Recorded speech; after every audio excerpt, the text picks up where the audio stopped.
Janis Carter may not be a name that immediately leaps to mind when thinking of Hollywood's golden era, but her story is a fascinating one. From her beginnings as an opera singer to her rise in Hollywood during the 1940s, Janis Carter's life is a tale of talent, ambition, and the complex realities of stardom. Today, we'll delve into the life of this remarkable woman who, despite the brevity of her career, left a lasting impression on both stage and screen. Early life and education. Janis Carter was born Janis Eleanor Drayman on October 10, 1913, in Cleveland, Ohio. She came from a family that valued education and culture, and from a young age, it was clear that she possessed a unique talent. Music was her first love, and she pursued this passion with dedication, eventually studying at the prestigious Cleveland Institute of Music. It was here that Janis honed her skills as an opera singer, developing a rich, powerful voice that would become one of her defining characteristics. She was classically trained and had aspirations of becoming a leading opera singer. Her talent was undeniable, and it seemed that a promising career in opera awaited her. From opera to Broadway, however, as with many artists, life took Janis Carter in an unexpected direction. After completing her studies, she moved to New York City in the late 1930s, hoping to make a name for herself on the opera stage. But fate had other plans. While she did find work in music, it was Broadway that ultimately caught her eye and captured her heart. Janis's striking looks and captivating stage presence made her a natural fit for the theater. She made her Broadway debut in the 1939 production of Dewberry Was a Lady, a musical comedy that was a hit with audiences. Though her role was minor, it marked the beginning of her transition from opera to acting. Broadway provided Janis with the exposure she needed, and she quickly became a sought-after actress. Over the next few years, she appeared in several more Broadway productions, including Banjo Eyes and Virginia. Her ability to seamlessly blend her musical talents with her acting skills set her apart from her peers, and it wasn't long before Hollywood took notice. Hollywood career. In 1941, Janis Carter signed a contract with 20th Century Fox, making the leap from the Broadway stage to the silver screen. Her film debut came in 1942 with a supporting role in Cadet Girl, a romantic comedy. Although her part was small, her performance caught the attention of studio executives, who saw potential in her.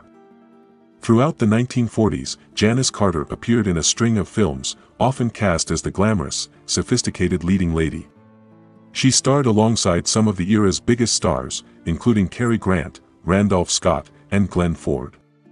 Her roles in films like Night Editor, 1946, Framed, 1947, and Flying Leathernecks, 1951, showcased her versatility as an actress, capable of playing both tough, no-nonsense characters and vulnerable, emotionally complex women. One of her most memorable performances came in the 1947 film Noir, The Mark of the Whistler. In this film, she played the role of a femme fatale, a character type that had become increasingly popular in post-war Hollywood.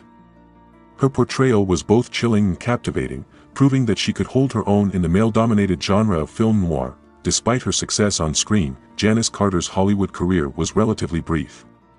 By the early 1950s, she had grown disillusioned with the film industry. The roles she was being offered no longer excited her, and she began to yearn for new challenges. Unlike many of her contemporaries who clung to their Hollywood careers, Janis made the bold decision to step away from the spotlight. Transition to television and radio. Janis Carter's departure from Hollywood did not mark the end of her career. Instead, it opened up new opportunities in the burgeoning mediums of television and radio.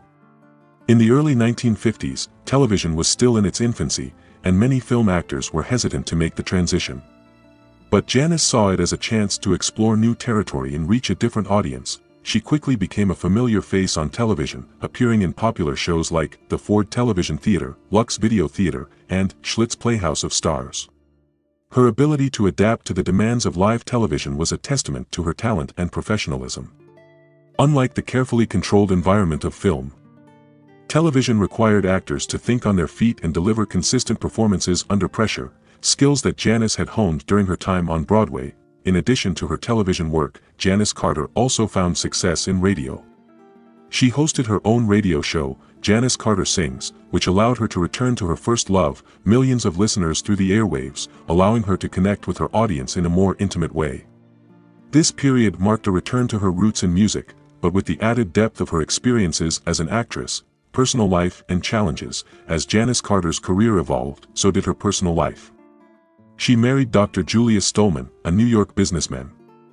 In 1956, the marriage marked a significant shift in her life, as she stepped away from the constant demands of her entertainment career to focus more on her personal life. The couple was known for their philanthropic efforts, particularly in the arts and education, reflecting Janis's continued passion for culture and creativity. However, life wasn't without its challenges. The transition from Hollywood glamour to a quieter life came with its own set of struggles. Janis had to navigate the difficult path of reinventing herself in a world that often forgets those who step out of the spotlight.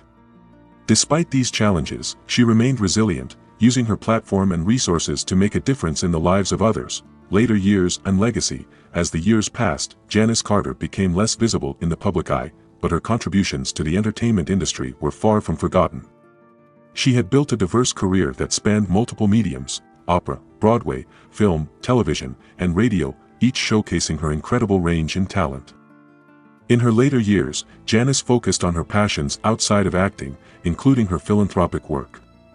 She was involved in various charitable organizations, particularly those related to the arts, reflecting her lifelong dedication to fostering creativity.